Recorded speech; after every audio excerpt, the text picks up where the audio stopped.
యావానర్థ ఉదపానే సర్వతః సంప్లుతోదకే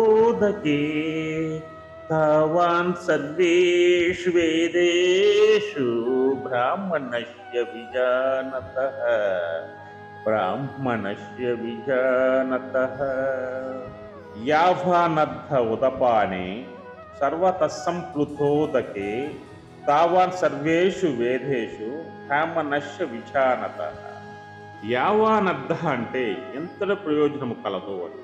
ఉదపానే అంటే బావి మొదలగు వాణియం అంటే కూడా ఉదపానే అంటే చెరువులు బావులు నదులను కూడా వస్తాయి. సర్వతస్సంప్లోతోదకే అంటే అంతటను నీటితో నిండి ఉన్న జల ప్రవాహం నందు. తావాన్ అంటే అంతటి అని అర్థం. ప్రయోజనము అంటే యథా ప్లస్ భవతి, ప్రయోజనము ఎట్లు కలుగుతున్నదో దాని ఎందిట్లు ఇమిడి ఉన్నదో అని. సర్వేషు వేదేషు అంటే సమస్త వేదములందును అంటే వేదోక్తమైనటువంటి సమస్త కర్మలలోనూ. విజానత అంటే ఆత్మస్వరూప నిత్యానుభవం గల అని. బ్రాహ్మణస్య అంటే బ్రహ్మనిష్ఠునకు అంటే బ్రహ్మానందం ఇమిడి ఉన్నదని.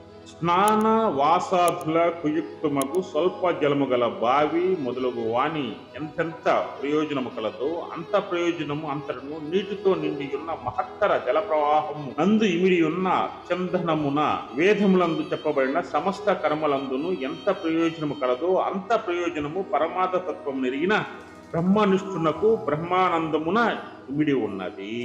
మరి ఒక అర్థం ఏంటంటే స్నానపానాదులకు యుక్తమగు స్వల్ప జలము గల బావి మొదలగు వాణి ఎంతెంత ప్రయోజనము కలదో అంత ప్రయోజనము అంతటను నీటితో నిండి ఉన్న మహత్తర జల ప్రవాహం మందు ఇమిడి ఉన్న చందమున వేదములందు చెప్పబడిన సమస్త కర్మములందును ఎంత ప్రయోజనము కలదో అంత ప్రయోజనం పరమార్థ తత్వం నెరిగిన బ్రహ్మ నిష్ఠునకు బ్రహ్మానందమున నిమిడి ఉన్నది. చిన్న చిన్న బావులందు స్నానపానాదులకు ఎంత ప్రయోజనము కలదో అంత ప్రయోజనము సర్వత్రా జలముతో నిండిన తటాకమం దంతాద్భుతమై ఉన్నది. అట్లే వేదములందును చెప్పబడిన సమస్త కర్మకాండము యొక్క ఫలము ఆత్మానుభవం గల బ్రహ్మజ్ఞానియం దంతుర్పురమై ఉన్నది. కాబట్టి అట్టి బ్రహ్మనిష్ఠుడు వేదములందుల ఆ కామ్య కర్మాది ఫలములనన్నిటికీ అపేక్షింపడు. శతే పంచాయి సత్ న్యాయము అనుసరించి 150 ఇమిడి ఉన్న చందమున ఏనుగు పాదం నందు తక్కిన అన్ని ప్రాణుల యొక్క పాదములు ఇమిడి ఉన్నట్లున ఆత్మసుఖము నందు ఇతరములకు సమస్తము కములున్నటువంటి ఇమిడి ఉన్నవి. కాబట్టి ఆత్మానుభవం కల జ్ఞాని వేదోక్తములకు స్వర్గాది కామ్య కర్మ ఫలములకై దేవులాడడు. ఇక్కడ జ్ఞానత అని చెప్పక విజానత అని చెప్పినందున ఇక్కడ ఈ జ్ఞానము చాలదనియు అనుభవం అనేది ఉండవలనేది ఇక్కడ చెప్పడం జరుగుతుంది. అనుభవం అనేది చాలా ఇంపార్టెంట్. ఈ శ్లోకంలో రామానుజులు మొదలగు వారు మరి ఒక విధంగా వ్యాఖ్యానించారు. దప్పిక కొన్న వారికి మహాతటాకముగా గల జలమంతటితోనూ ప్రయోజనము లేదు. 4 దోసులు నీళ్లు మాత్రం చాలను.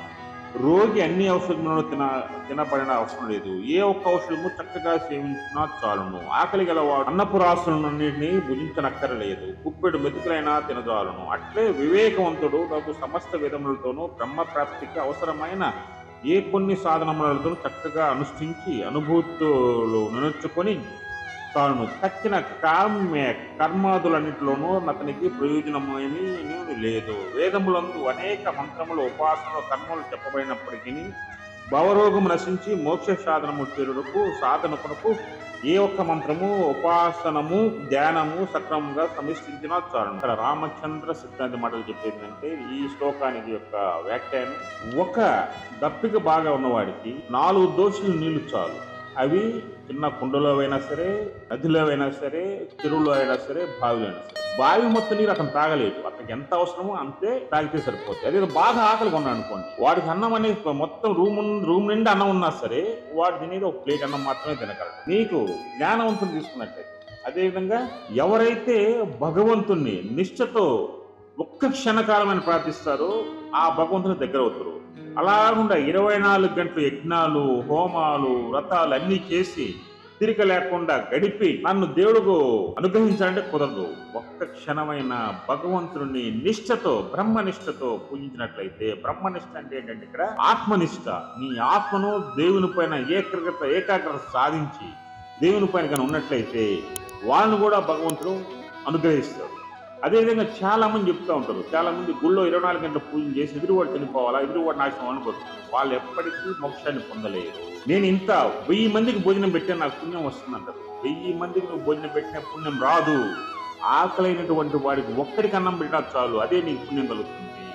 చాలా మంది చెప్తున్నారు, నేను 1,00,000 మందికి భోజనం పెట్టాను, నేను 1,00,00,000 మందికి భోజనం పెట్టాను, ఇన్ని వస్త్రదానాలు చేశాను, ఇన్ని అన్నదానాలు చేశాను, దేవుడు నాకు కనుకరించట్లేదు అని. ఒకటే గుర్తుపెట్టుకోండి జనులారా, ఏది అవసరమో అది చేస్తున్నది పుణ్యం. నీ మెహర్బానీ కోసం 1,00,000 మందికి భోజనాలు, 1000 మందికి భోజనాలు కానీ పెట్టినట్లయితే, నీ మెహర్బానీ కోసం పెట్టినట్లయితే నీ ఆస్తి ఆవిరైపోద్ది, నువ్వు రోడ్డున పడతావు, దేవుడికి దూరం అవుతావు. నీ జీవితంలో ఎన్నటికీ నువ్వు మోక్షాన్ని పొందలేవు. నువ్వు తెలుసుకోవాల్సిందండి, మెహర్బానీ కోసము, నీ గొప్పల కోసం, నీ యొక్క అది తెలివితేటలు ఉపయోగించి నేను దేవుని దగ్గర అవుతుంటే అదంతా అబద్ధము. ఇక్కడ ఆత్మనిష్ట, బ్రహ్మనిష్ట, అదేవిధంగా మనోనిష్ట చాలా ముఖ్యమైన అంశాలు. అందువల్ల మీరు ఏ పని చేసినా నిష్ఠ చేసినట్లయితే భగవంతుడు మోక్షాన్ని నీకు చూపిస్తాడు.